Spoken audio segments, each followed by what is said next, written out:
everyone, and welcome back to the Deep Dive. Yeah, it's great to be here. I want to start today by setting a scene for you. It is a scene I think, well, we have probably all been in at some point. Oh, no, I have. Right, so you are at a dinner party, or maybe you are just kind of scrolling through your feed on a Tuesday night, and the topic of the climate crisis comes up. As it always does, eventually. Exactly. And usually the mood in the room drops about 10 degrees. People get quiet. They look at their shoes. But then there is always that one person, let's call him the optimist, who perks up. Oh, yeah, the guy with all the tech articles. Yes. He says something like, hey, relax. Have you seen what they are doing at Stanford with solid-state batteries? Have you seen the new carbon capture plants in Iceland? We are going to invent our way out of this. Yes, the techno-optimist defense mechanism. It is a very popular way to sleep at night.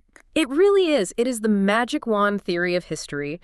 It is this incredibly comforting narrative that suggests climate change is, at its heart, just an engineering problem. It suggests that if we just swap the dirty machine for the clean machine, like if we trade the internal combustion engine for the EV, the coal plant for the wind turbine, we can basically keep living our lives exactly as they are. Seamlessly. Yeah, we can still go to brunch. We can still fly to Italy for the weekend. We can still buy fast fashion. We just do it with green electrons. It is seductive because it is linear. It assumes the world is a machine. If a part is broken, in this case the carbon-emitting part, you just manufacture a clean replacement part. Swap it out. Swap it out, and the machine keeps running. It requires zero introspection from us. It asks us nothing of us, socially or psychologically. It just asks us to wait for the engineers to finish their homework. But today we are going to be the buzzkills at that dinner party, because we have a stack of research here for our deep dive that suggests this techno-optimist view is not just incomplete, it is actually the primary reason we are failing. That is the core thesis we are unpacking today. We are looking at why, despite billions of dollars of investment, and despite having what we think are the correct technologies, so many climate policies are stalling. They are hitting a brick wall. Exactly. They're hitting a wall. And in some cases, as we are seeing in parts of Europe and North America right now, they're being rolled back entirely. So if it is not the physics holding us back, and it is not the lack of invention because we have the tech, what is it? It is us. It is the wetware, not the hardware.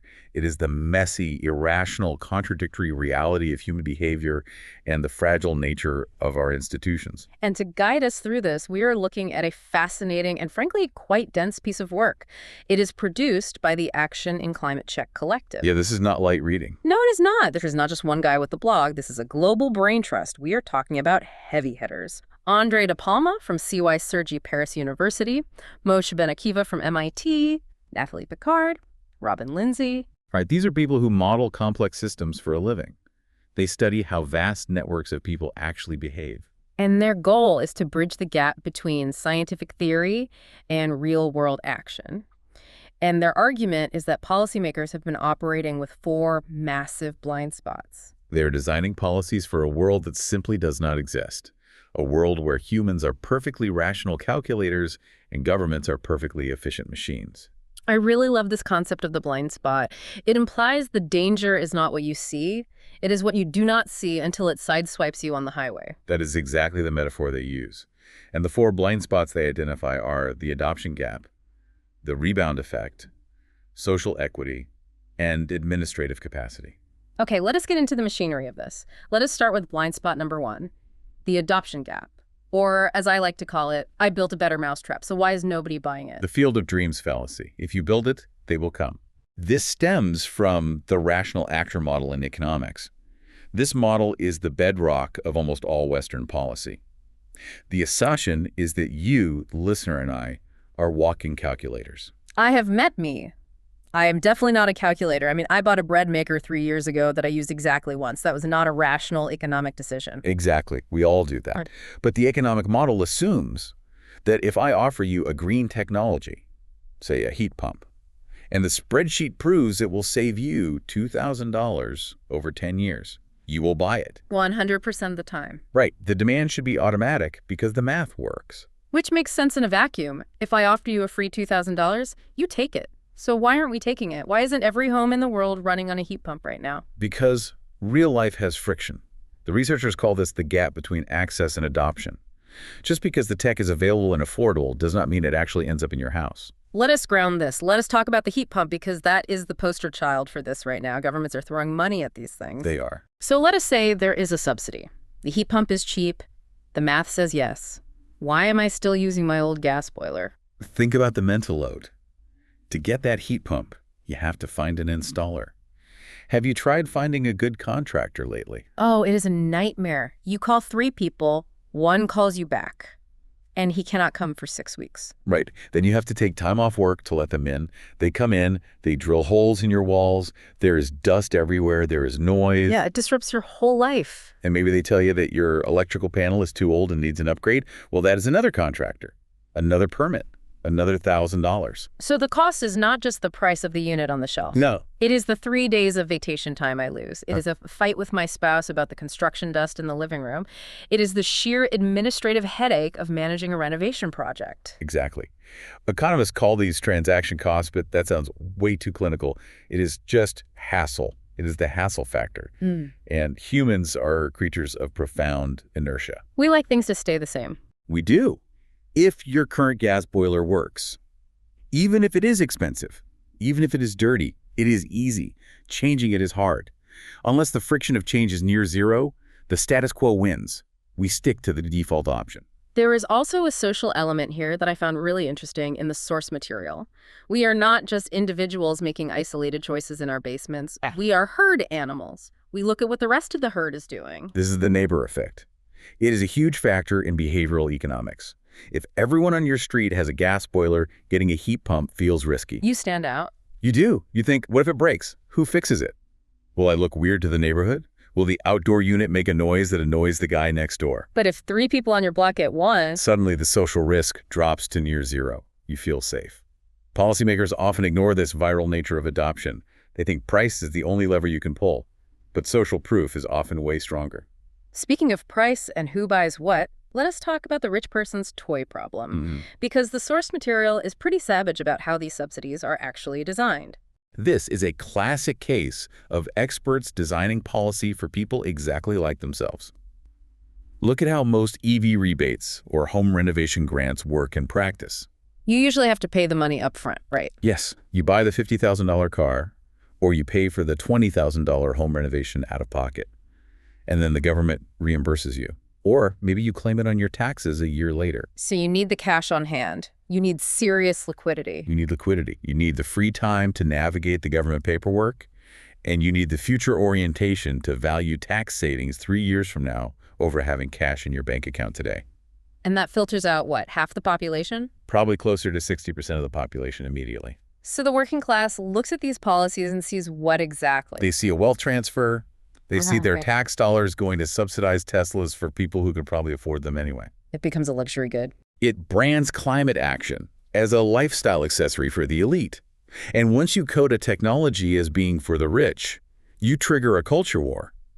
The masses reject it not because they hate the planet, but because they hate the signaling. It becomes a marker of identity. Right. It is like saying, I drive a diesel truck because I am not one of them. Exactly. That is a disaster for mass adoption. We are essentially polarizing the technology before it even has a chance to scale up. It reminds me of the early days of the Toyota Prius. Oh yeah, that is a great example. It was not just a car, it was a political statement. And if you did not agree with that specific brand of politics, you would not be caught dead driving one. Precisely. And if your ultimate goal is universal adoption, turning the technology into a political badge is the absolute worst strategy. You want the tech to be boring. You want it to be normal. Yes. You want it to be what the plumber drives, not just what the architect drives. It has to be the default. Okay, so that is the adoption gap. Even if the tech is objectively good, we might not buy it because of friction and inertia and social stigma. Yeah. But let us say we succeed. Let us say we get past the friction. We get past the stigma. And you actually buy the efficient car. You insulate the house. We pop the champagne right. The planet is saved. Not so fast. Enter the second blind spot, the rebound effect. Or the efficiency paradox. Correct. This is one of those concepts that honestly makes you want to pull your hair out when you first read about it. Walk us through it. The logic seems incredibly sound on paper. The engineer makes an engine 50% more fuel efficient. Therefore, global fuel consumption drops by 50%. Simple math. But humans do not do simple math. We do justification math. The human brain says, oh, look, driving is now 50% cheaper per mile. That means I can drive further for the exact same budget. Right. Like I used to visit my parents once a month because gas was expensive. Now I go twice a month. Or you accept that job that is 60 miles away instead of 20 because the commute does not hurt your wallet anymore. And so the carbon savings just vanish. They shrink significantly. That is called the direct rebound. Using the newly efficient thing more often because it is cheaper to operate. But then there is the indirect rebound, which is even more insidious. How does that work? Let us say you actually stick to your driving habits. You keep your budget the same, and you save $2,000 a year on gas because of your new EV. What do you do with that $2,000? Do you burn it in a barrel in the backyard? No, I spend it. I go on vacation. You book a flight to Hawaii, and that single flight burns more carbon than you saved with the car all year. It is the Diet Coke effect. I ordered a Diet Coke so I can eat the double cheeseburger. It is exactly that. We mentally account for our virtue, and then we spend it elsewhere. And the source material points out that we are seeing a massive invisible version of this right now in the digital space. The digital rebound. This one hurts me personally because I feel very virtuous when I go paperless. We all do. I think, I am not cutting down trees. I am just sending emails. I am just streaming movies. It is the cloud. It is weightless. It is totally green. It is the great lie of the dematerialized economy. There is no cloud. It is just someone else's computer. Exactly. Yeah. The cloud is a massive concrete building in Virginia or Ireland full of servers that are hotter than an industrial oven and require immense amounts of electricity and water to cool. But because it feels free and clean to us on our phones, we treat it as infinite. Think about the physical world for a second. If you had to physically carry every DVD you watched in a heavy backpack, you would be very selective. You would watch one movie. Yeah, my back would hurt. Right. But because streaming is entirely frictionless, we binge watch in 4K resolution. Yeah. We hoard 50,000 emails we will never read again. We take 20 rapid-fire photos of the same sunset and upload them all to the cloud automatically. And now we have AI. AI is the elephant in the room right now. We ask AI bots to write silly poems or generate fake images just for fun. Each one of those queries burns energy. We're looking at a near future where data centers might consume more power than entire sovereign nations. So this is the blind spot. Policymakers look at the efficiency of a single data transmission and say, wow, look how little energy that took.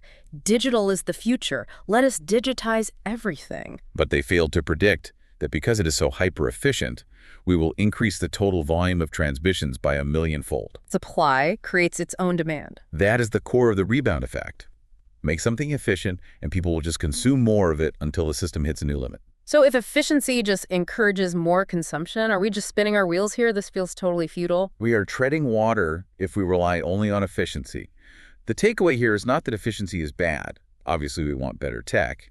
It is that efficiency alone is insufficient. You cannot just improve the tech. Right. You have to address the demand side. If you make cars highly efficient, but do not address why people feel the need to drive 50 miles a day, you will lose all the gains to the rebound. You have to combine the technical innovation with policies that actually shape human behavior and city planning. Okay, so we have got adoption. We will not buy the stuff. We have got rebound. If we do buy it, we just overuse it. Yes. Now let us talk about the third blind spot, and I feel like this is the one that actually gets people out on the streets burning tires. Blind spot number 3, social equity, or as I sometimes think of it, why the carbon tax died. The economists really love a carbon tax, do they not? It is so elegant on paper. You tax the bad thing. People do less of the bad thing. It is purely rational. It is the absolute darling of the technocrat. But the action in climate check researchers are very blunt about this. No climate policy is neutral. None of them. Every single policy creates winners and losers. Every single one. And if you do not acknowledge who the losers are, they will come for you, politically speaking. Let us paint a picture here for the listener. Because redistributive effects sounds very academic and dry, give me the human stakes. Who wins and who loses? Okay, let us look at 2 hypothetical people. Let us call them Peter and John to stick with the dynamics of the study. Person A is an executive living in Paris or New York. Person B is a single parent living in rural France or the American Midwest. Okay, I've got them in my head. Person A, the urban executive, lives in a city with a functioning subway system. They can bike to work. If they do own a car, it is probably a modern one, maybe electric, and it is parked in a garage. They have options. Lots of options. But Person B, the rural parent. They live 20 miles from the nearest grocery store. There is no bus route. There is no subway. They drive a 15-year-old diesel car because that is all they can afford to buy and maintain. And they rely on that car for absolutely everything. Work, school drop-offs, food. It is their lifeline. So when the federal government slaps a uniform carbon tax on fuel to discourage driving, what happens? For the executive, it is a nuisance. Right. Maybe their Uber ride costs $1 more. Maybe their weekend trip out of the city costs an extra $10. It barely registers on their budget. But for the rural parent? For the rural parent, it is a direct attack on their livelihood. It takes a massive percentage of their disposable income. They cannot just switch to the subway. It does not exist. They cannot afford a new Tesla. They are trapped. This is where we get that really powerful phrase from the protests a few years ago, the end of the world versus the end of the month. That is the psychological wall you hit. The government is up there talking about the year 2050, the melting ice caps, the existential threat to the human species, the end of the world. Very abstract concepts for a lot of people. Very abstract. But the rural family is staring at their bank account on a Tuesday, terrified they cannot pay for home heating or the gas they need to get to work on Wednesday. They are worried about the end of the month. And if you force a person to choose between saving the planet for the year 2050 and feeding their kids this week, they choose the kids every single time. And honestly, they are right to do so. It is not that they do not care about the environment. It is that immediate physical survival trumps abstract future threats. Maslow's hierarchy of needs is undefeated. But surely policymakers know this. I mean, they have data. They have census maps showing income distribution. Why do they keep designing policies that hit the working poor the hardest? Because they often view equity as a communication issue rather than a structural issue. They think, oh, the public just does not understand how important the climate is. We need to explain the science better. If they just knew about the CO2 parts per million, they would not mind paying the tax. That is exactly the mindset. That is incredibly patronizing. It is like saying, let me educate you on why your poverty is necessary for the greater good. It is sheer arrogance. They think they just need to sell the policy better with a slicker ad campaign. The researchers point out that the inequity is not a bug in the communication. It is a feature of the design itself. If you do not calculate who loses. And if you do not compensate those losers before the policy hits their wallets, you're building a political time bomb. We saw this play out exactly like this with the Yellow Vests in France. That whole movement started over fuel taxes. Exactly. It started as a protest against a carbon tax on diesel. And what happened? The country ground to a halt. The government backed down. The tax was repealed. This is the real danger. It is. If you ignore equity, you do not just hurt vulnerable people. You actually kill the policy you are trying to implement. You poison the well for any future climate action, because now people associate the word green with the word poor. They associate climate action with punishment. And once that mental association is locked in, good luck getting elected on a climate platform anywhere. Wow. This leads us perfectly into the final blind spot. Because even if you have a great idea, and even if you manage to make it totally fair and equitable, can the government actually pull it off? Blind spot number 4. Administrative capacity. Yeah. This is the boring one that actually ruins everything in the real world. This is the theory versus practice gap. It is the Excel versus reality problem again. But this time from the side of the institution itself. We assume the government is this perfectly competent machine that can execute highly complex plans flawlessly. I feel like anyone who has ever been to the DMV or tried to get a local building permit knows this is a wildly dangerous assumption. Very true. The source material shares this amazing anecdote about a renovation subsidy program. On paper, it was incredibly generous. It covered a huge chunk of the upfront cost to insulate your home and lower your heating bills. It should have been an absolute slam dunk for adoption. So what went wrong? Why didn't people take the free money? Because to apply for it, you had to fill out a 30-page form. 30 pages. 30 pages. You needed 15 different supporting documents, some of which required going in person to other government offices to obtain. And the estimated processing time for approval was 6 months. That is administrative hell. Pure hell. Yeah. Who has the free time for that? Who has the patience? Who has the legal literacy to navigate that kind of bureaucratic legalese? So what was the result? The result was that the budget for the program just sat there, unused. The government designed the application process to perfectly prevent fraud, which is a natural bureaucratic instinct, but they made it so hyper-secure that they prevented any actual use of the program. It reminds me of those websites where you try to make an account and you have to create a password with a capital letter, a number, a symbol, and the blood of a virgin. and eventually you just give up and do not buy the product. Exactly. Complexity is a massive barrier to entry. But it is not just about paperwork, right? It is also about trust. It is about stability over time. The yo-yo effect. Yes, this is what drives the business sector absolutely crazy. If you want a private company to build $1 billion battery factory, or even if you just want a homeowner to buy a heat pump, you are asking them to make a 10 or 20-year financial commitment. You are asking for serious capital investment based on a promise. You need to know the rules of the game are not going to change next year. Credibility is currency in climate policy. The researchers use the UK's electric vehicle mandate as a case study here, right? They call it a case study of chaos.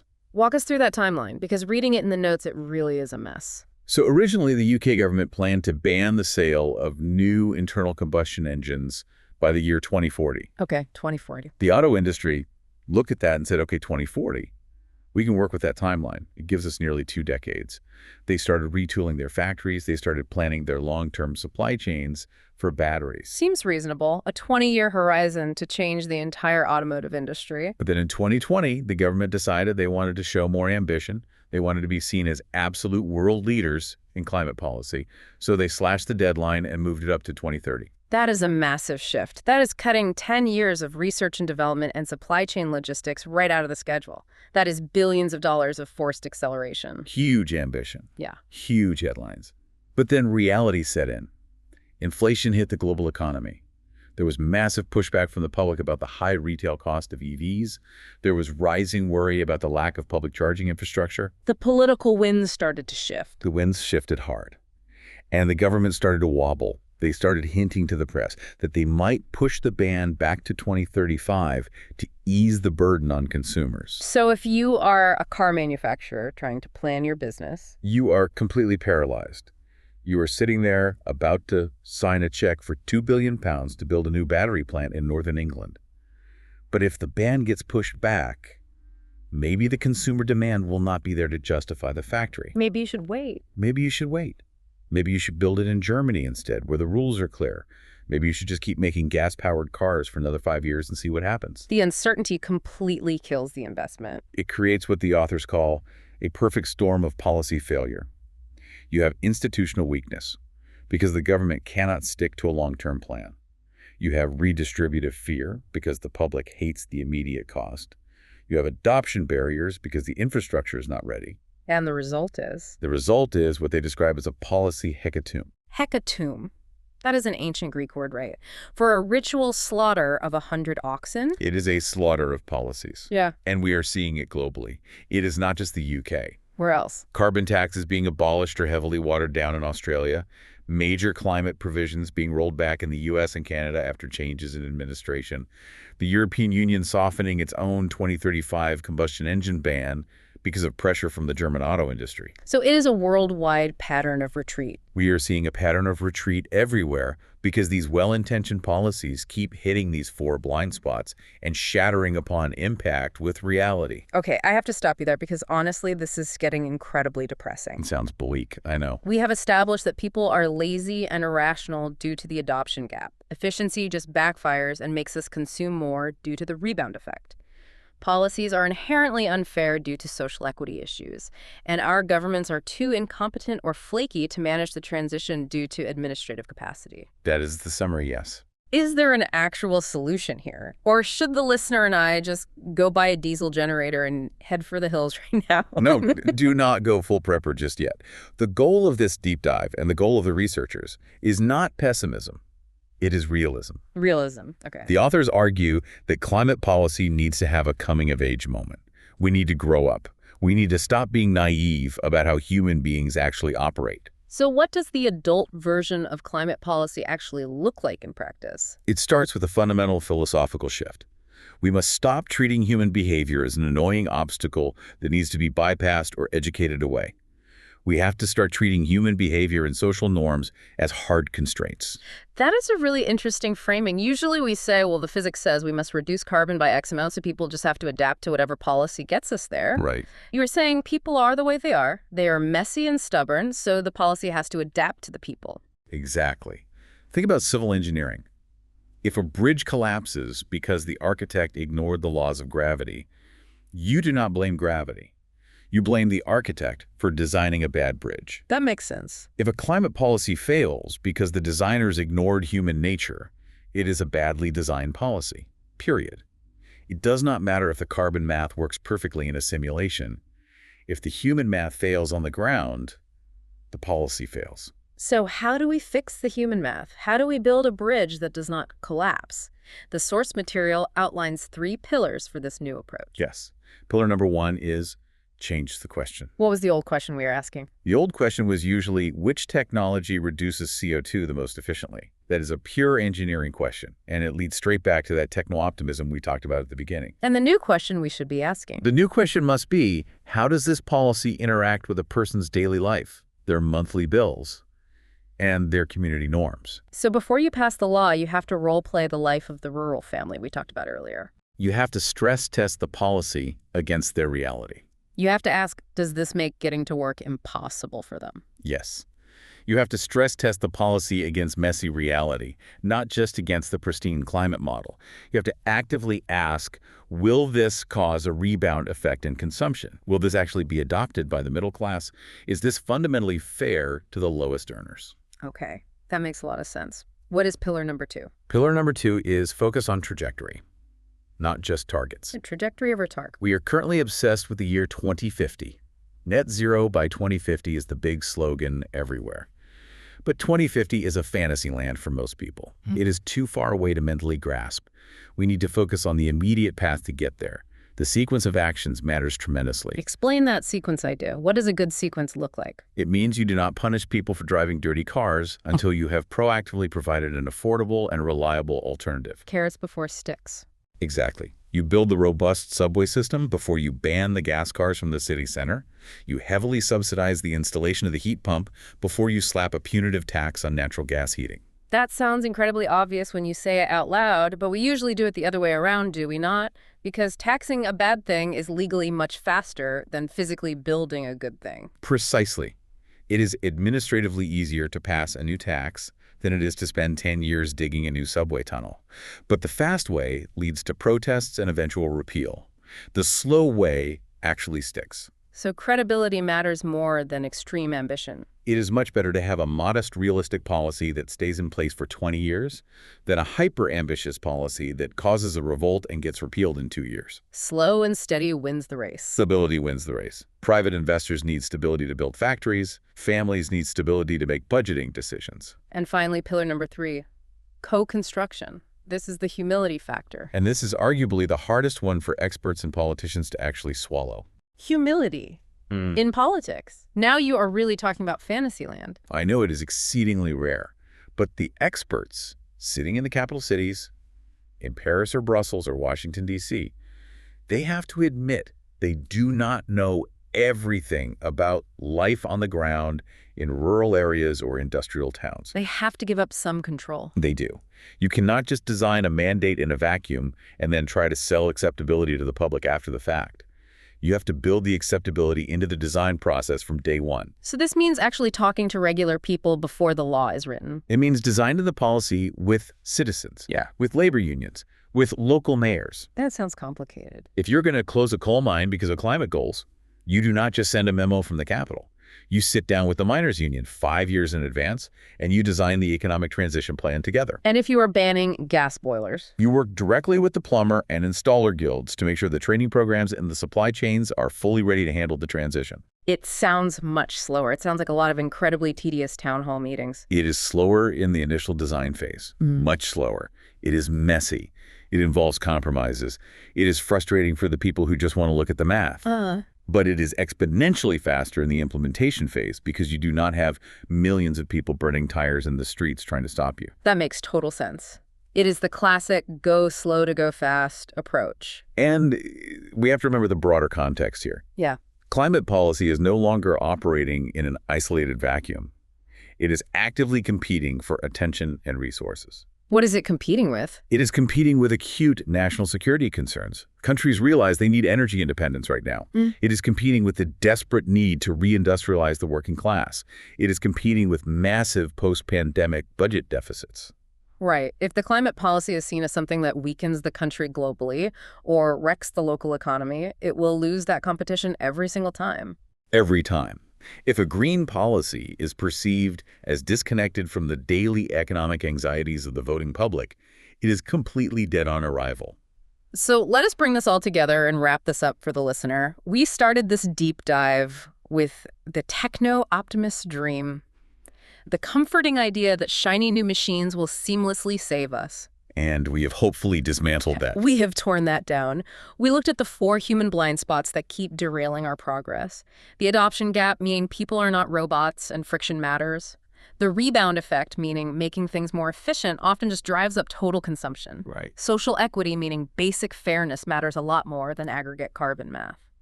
And administrative stability, meaning our institutions need to be reliable and easy to navigate. And the big overriding takeaway from all of this research is that global decarbonization is not really a technological challenge anymore. We have the tools. We have the tech. We have the solar panels. We have the lithium batteries. We know how to build wind turbines. Yeah. It is now fundamentally a social, behavioral, and political challenge. It is about people. It always has been about people. I love that. Now, before we let everyone go, we always like to leave our listeners with something to chew on, a little homework assignment for the brain based on the source material. Yes. Based on today's deep dive, I want you to stop asking, what new technology will save us? That is the wrong question entirely. What should they ask instead? I want you to look closely at your own life. Look at your own neighborhood or your own city, and ask yourself this. What specific social norm or collective habit in my community is driving our massive carbon footprint? Jammed. And what would it practically take in terms of genuine justice and human realism to actually change that habit? That is a really profound reframing. Not just, how do I buy a slightly better car? But why do we all feel the need to drive everywhere in the first place? And what would actually make it fair and socially acceptable to stop doing? Exactly. It forces you out of the spreadsheet and into reality. It forces you to think about the daily friction, the equity issues, and the true social reality of making a change. Well, that is certainly something to think about on your next commute, however you happen to get there. Thanks so much for diving into this complex material with us today. Thank you. It was a great conversation. We will see you all next time on The Deep Dive. Stay curious.